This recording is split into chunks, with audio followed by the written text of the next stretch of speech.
우리가 함께 하신 하나님 말씀 요한복음 20장 1절에서 10절까지 말씀입니다.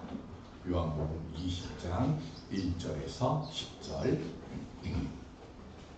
안식 후 첫날 일찍이 아직 어두울 때에 막달라 마리아가 무덤에 와서 돌이 무덤에서 옮겨진 것을 보고 시몬으로와 예수께서 사랑하시던 그 다른 제자에게 달려가서 말하되 사람들이 주님을 무덤에서 가져다가 어디에 뒀는지 우리가 알지 못하겠다 하니 베드로와 그 다른 제자가 나가서 무덤으로 갈새 그 다른 제자가 베드로보다 더 빨리 달려가서 먼저 무덤에 이르러 구부려 세마포 놓인 것을 보았으나 들어가지는 아니하였더니 시몬 베드로는 따라와서 무덤에 들어가 보니 세마포가 놓였고 또 머리를 쌌던 수건은 세마포와 함께 놓이지 않고 딴 곳에 쌌던 대로 놓여 있더라. 그때야 무덤에 먼저 갔던 그 다른 제자도 들어가고 믿더라. 그들은 성경에 그가 죽은 자 가운데서 다시 살아나야 하리라 하신 말씀을 아직 알지 못하더라. 이에 두 제자가 자기들의 집으로 돌아가니라. 아멘. 이 시간에는 우리 교회학교에서 특송 영광 돌리겠습니다. 안녕하세요. 아이고.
부활신앙으로 우리 절망과 낙심의 상황을 소망과 승리의 디딤돌로 만드는 우리 모두가 될 수 있기를 바랍니다.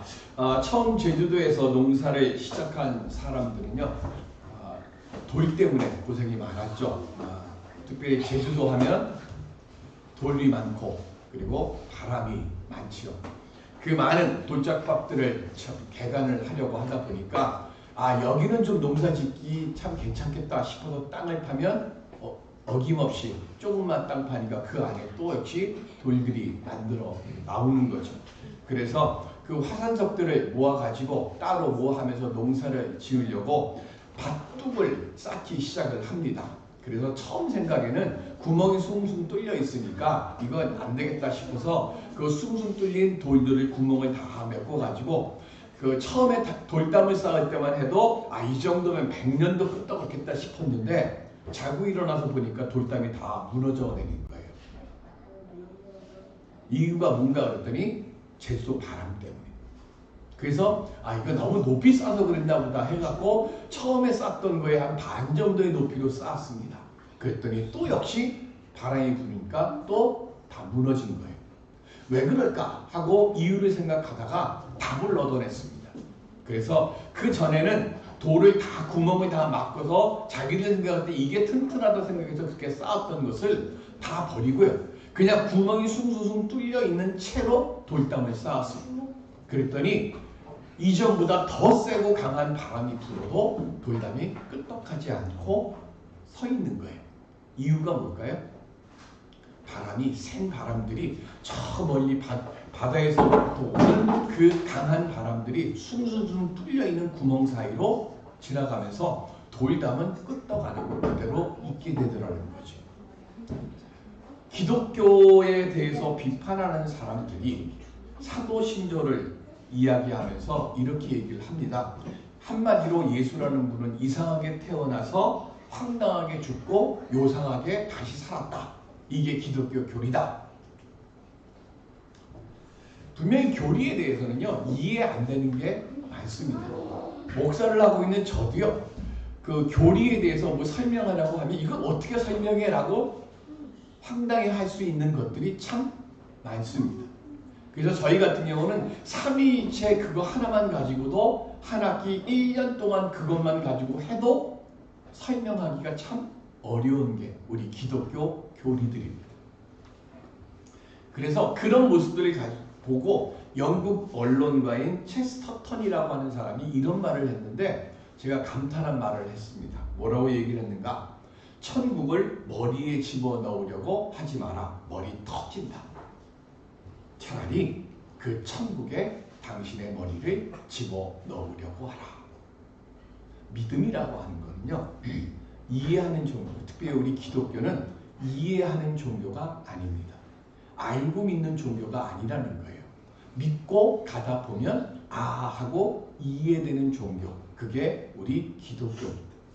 그래서 구멍이 숭숭 뚫려 있는 그 돌로 쌓은 담처럼 우리 믿음도 그 구멍 사이로요, 의심도 빠져나가고 불신도 빠져나가고 근심과 염려도 그 바람이 숭숭 빠져나가듯이 믿고 가다 보면 그런 것들이 숭숭 빠져나가고 나중에 뭐가 남느냐? 믿음과 확신의 담이 남게 되는 겁니다. 그러니까 오늘 우리들은 예수님이 부활하셨습니다. 그러면 어떻게 해요? 라고 믿는 게 아니라 아멘 하는 거예요. 그러니까 어떻게 무엇으로 우리 그거 이야기하려고 하다 보면 일단 우리는 타임머신 타고 갈 수가 없고요. 그죠? 2000년 전으로 돌아갈 수가 없어요. 그러니까 우리 예수님이 부활하신 그 현장 가볼 수도 없습니다. 문제는 그냥 믿으면 되는 거예요. 믿다 보면 이해가 되는 거고 이해하다 보면 부활이 내게 확신으로 다가오는 거죠. 예수님의 그렇게 되면 부활이 내 부활이 되는 겁니다. 어떤 죽음과 같은 절망과 낙심의 자리에 우리가 있더라도 우리는 그 믿음 안에서 다시 일어설 수 있고 다시 도전해서 벽을 밀어서 문이 되게 할 수 있는 능력도 우리 모두가 얻게 될 줄로 믿습니다. 이 시간 부활의 믿음으로 새 역사를 함께 만들어갈 수 있는 우리 모두가 될 수 있기를 주님의 이름으로 간절히 기원 드립니다. 어떻게 하면 그렇게 만들 수 있을까요? 오늘 부활의 첫 증인으로 요한은 막달라 마리아를 택했습니다. 안식 복음서보다 조금씩 틀리죠? 그러니까 안식 후 첫날 예수님의 무덤에 갔다가 무덤을 막았던 돌이 옮겨진 것을 보고요. 이 마리아는 베드로와 요한에게 달려갑니다. 그리고 예수님의 시신이 없어졌다는 것을 이야기합니다. 여기에는 예수님이 부활하셨다는 얘기가 없습니다. 뭐라고 얘기를 해요? 이 본문 2절에 시몬 베드로와 예수께서 사랑하시던 그 다른 제자에게 달려가서 말하되 사람들이 주님을 무덤에서 가져다가 어디 두었는지 알지 못한다 그래요. 그 당시에는요, 시신들을 뭐에 쓰려고 하는지 모르지만 이 무덤 속에 있는 죽은 지 얼마 안 되는 시신들을 도굴해 가는 사건들이 많았어요. 그래서 예수님 부활하시고 난 뒤에 한 10여 년 뒤에 황제가 된 클라우디우스 황제가 이런 칙령을 만듭니다. 무덤에 봉인된 돌문을 제거하고 도적질을 할 경우에는 사형에 처한다. 그만큼 이 시신을 도굴해 가는 사건들이 많았던 거예요. 그래서 이런 상황에서 빈 무덤을 보았으니까 막달라 마리아는 무슨 생각을 했는가 하면 예수님의 시신을 도구에 갔을 것이다 라고 생각을 한 겁니다.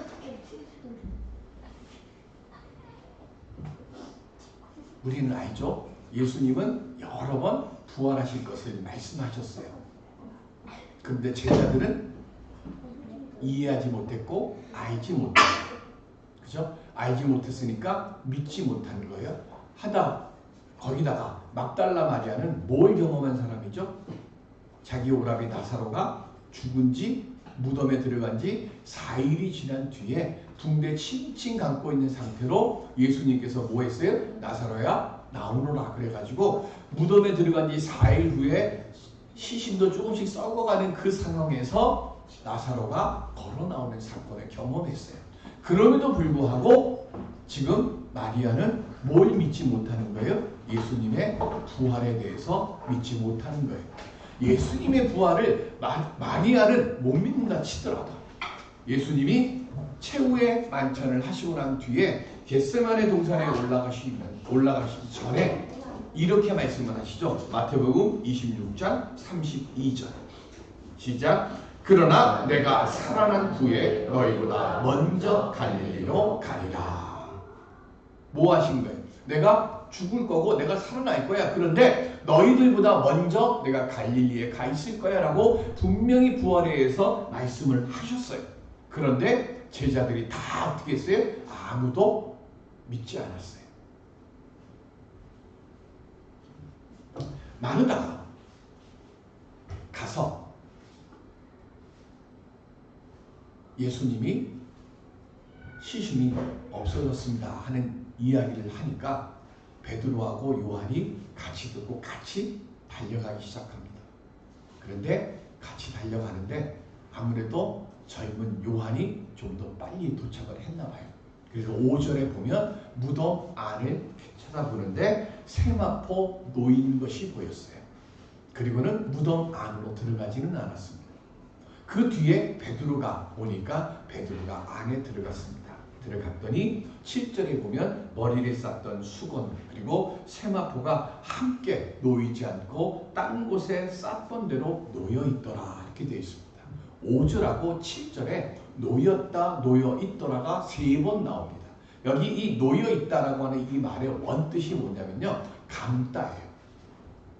우리 그 콘도나 아니면 호텔에 가보면 처음에 딱 들어가면 수건들이 욕조에 있을 때요 어떻게 돼 있어요?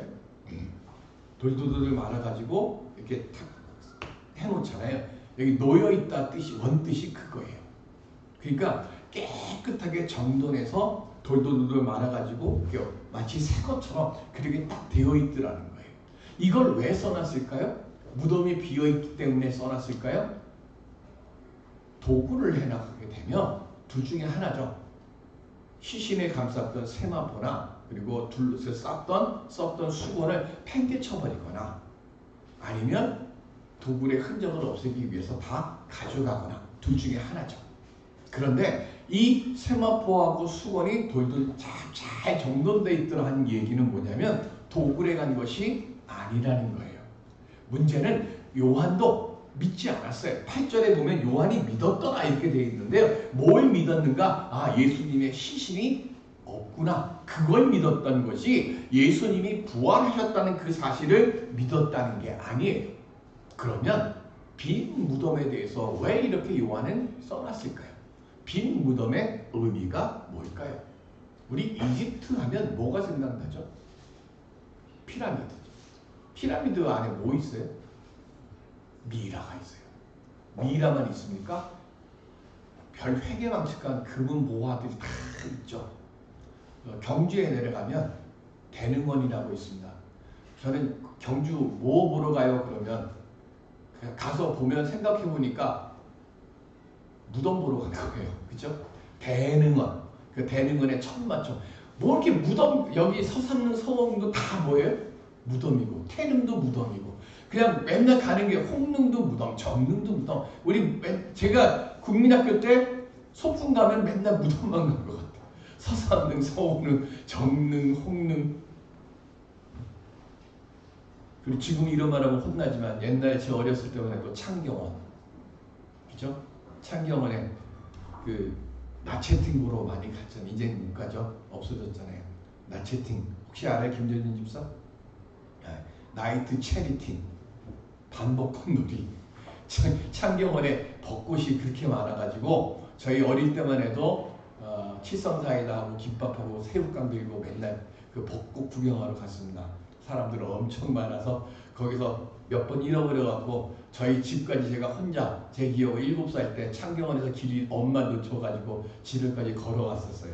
제가 그때 효자동 살았기 때문에 걸어서 가면 그때 어렸으니까 제 기억에는 1시간 정도 걸어갔던 걸로 기억을 해요. 버스는 못 타고 돈 없다고. 어쨌든 그렇게 했던 것이 창경원입니다. 그러니까 그런 식의 다 뭐냐면 경주라든가 이런 데 다 뭐예요?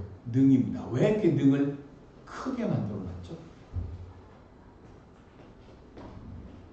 거기에 왜 금은 무화들을 잔뜩 집어넣죠? 그 사람 죽어서 거기에 뭐 할 사람이에요? 묻혀있는 자리죠. 그러니까 살아있을 때 그만큼 이 사람이 이만큼의 권세가 있었고 이만큼 위대한 일을 했고 뭐 하는 그걸 기리기 위해서 부장품을 잔뜩 집어넣습니다. 그런데 예수님은 무덤에 계실 분이 아니에요. 그러니까 무덤 안에 아무것도 없는 겁니다. 그래서 예수님은 빈 무덤에 계시는 거예요. 예수 그리스도는요, 우리 기독교의 가장 중요한 교리가 여기 나오는 거예요. 십자가 죽음으로 예수님의 영광을 대변하셨고요. 그리고 빈 무덤으로 우리들에게 생명의 증거로 삼아 주셨어요. 그래서 고린도전서 15장 13절에 보면 시작, 만일 죽은 자의 부활이 없으면 그리스도도 다시 살아나지 못하셨으리라. 아멘. 부활이 없으면이에요. 무슨 얘기인가 하면 이 말은 본래부터 부활은 하나님의 천지 창조 때부터 이미 있어가지고 우리에게 주셨던 하나님의 질서라는 거예요. 그게 어디에 나와요? 요한복음 12장 24절에 보면 하늘의 미랄이 땅에 떨어져 죽으면, 그죠?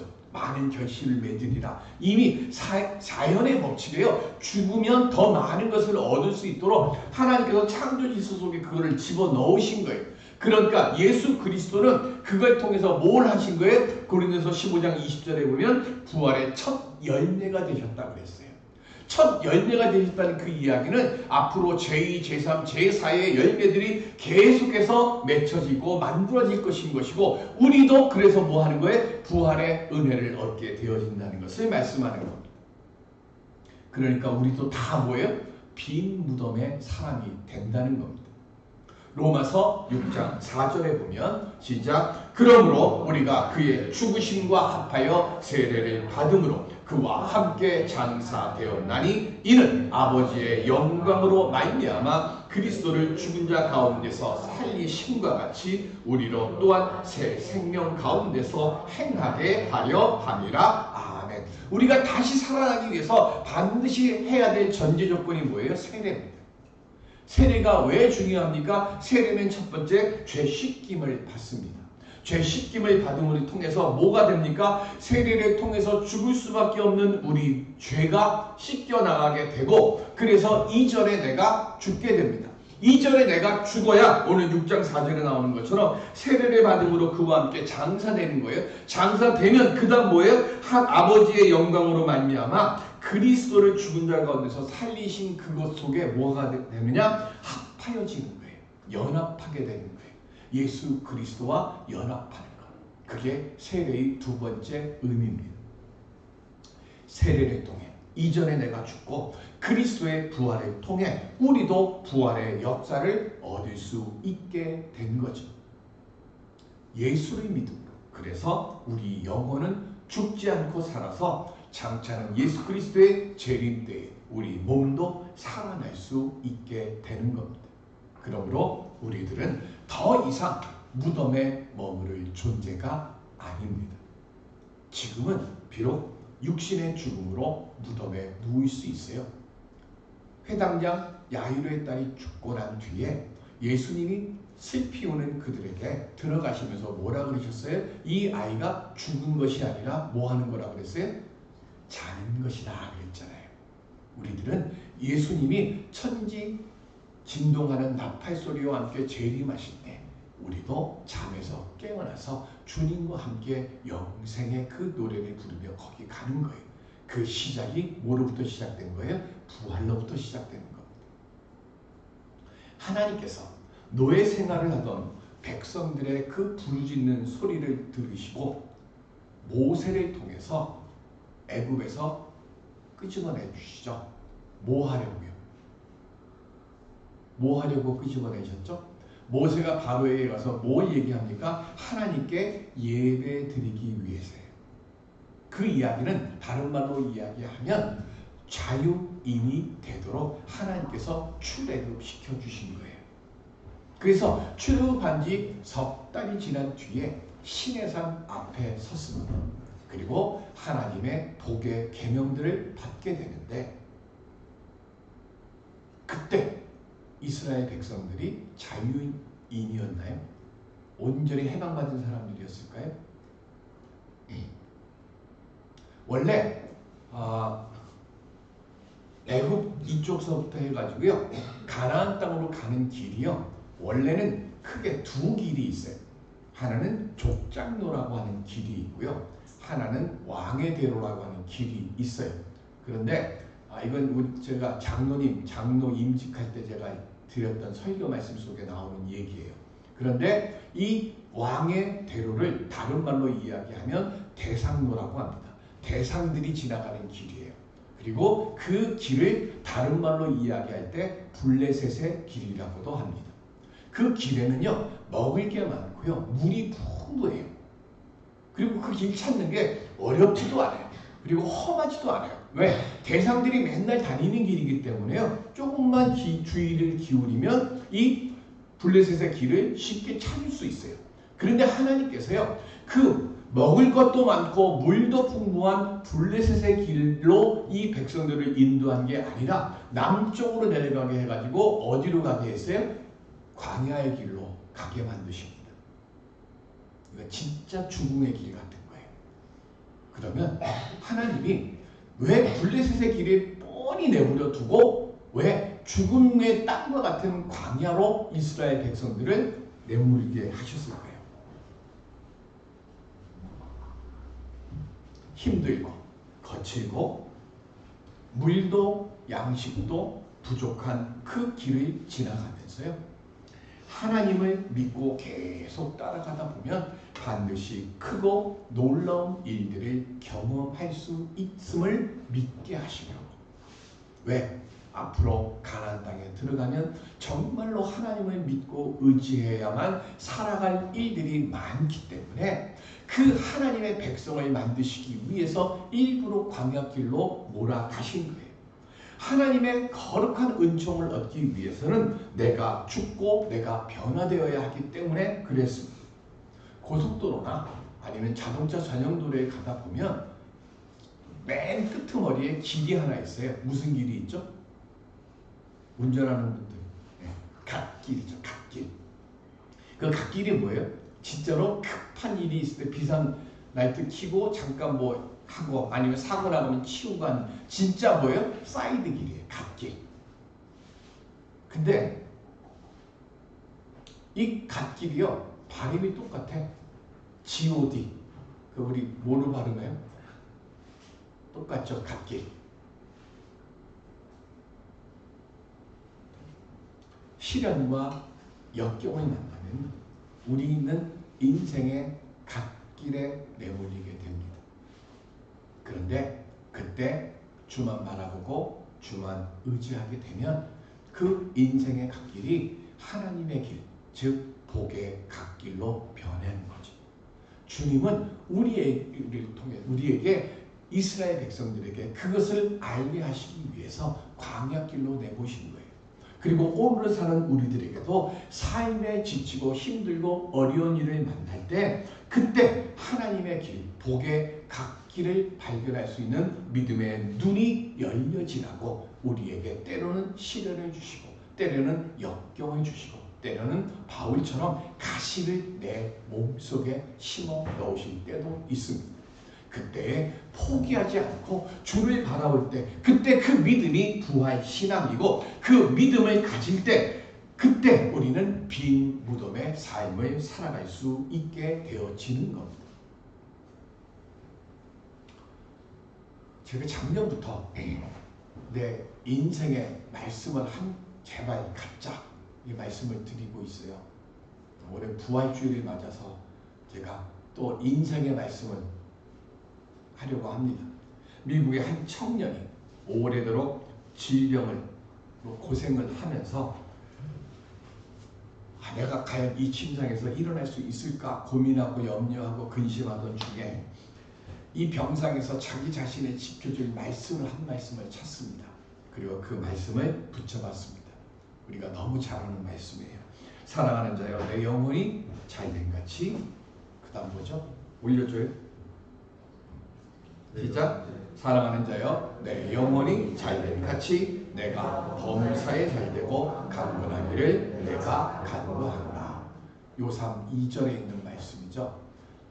삼박자공원 이런 얘기는 하지 마시고요. 네, 자, 이 말씀을 딱 붙잡고 병상에서 싸웠습니다. 그리고 병상에서 일어났습니다.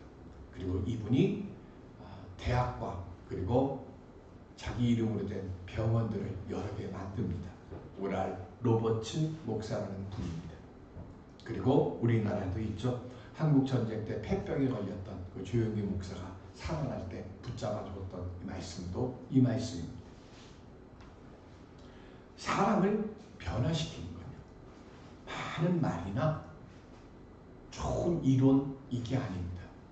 한마디의 말씀입니다. 시편 34편 4절 시작. 내가 여호와께 간구하매 내게 응답하시고 내 모든 두려움에서 나를 건지셨도다. 아멘. 남북전쟁을 치르는데 너무 힘들어요. 죽을 것 같아요.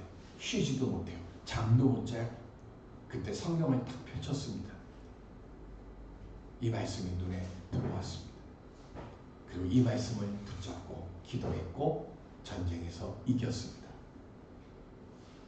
에이브램 링컨 동상 밑에 가면 성경책이 펼쳐져 있고요. 그 성경책 속에 빨간 줄로 쫙 쳐져 있습니다. 시편 34편 4절의 말씀입니다. 믿음의 역사는요, 말씀이 능력임을 믿는 겁니다. 내가 죽고 말씀이 살아 움직일 때 그때 우리는 역사를 만들어 가게 될 줄로 믿습니다. 오늘 근심과 걱정과 염려와 질병에 갇힌 무덤에 우리가 갇혀있는 그 우리의 영혼들을 살리는 것, 주님과 함께 부활의 역사를 만들어서 우리 삶 속에 빈 무덤이 있고요, 주님과 함께 기뻐 찬송을 부를 수 있는 삶의 승리의 노래를 부르는 그 대열에 우리 모두 다 참석하고 하나님 영광 돌려내는 이 부활의 이 가침이 되시고요, 내 인생을 깨우는 하나님의 말씀을 통해서 삶의 새길을 열어가는 우리 모두가 될 수 있기를 주님의 이름으로 축원드립니다. 은혜의 아버지 하나님, 나를 흔들어 깨울 수 있는 주님의 말씀이 주여 이 시간 우리의 심령 속에 뿌리 내려지게 하여 주옵시고, 아버지 하나님 이름을 붙여놨습니다. 그 이름의 주인들이 주님 은혜의 자리, 생명의 자리에 함께 나와서 생명을 노래할 수 있는 복의 날, 부활의 날을 허락하여 주시옵소서. 감사하며 예수 그리스도의 이름으로 기도드립니다. 아멘.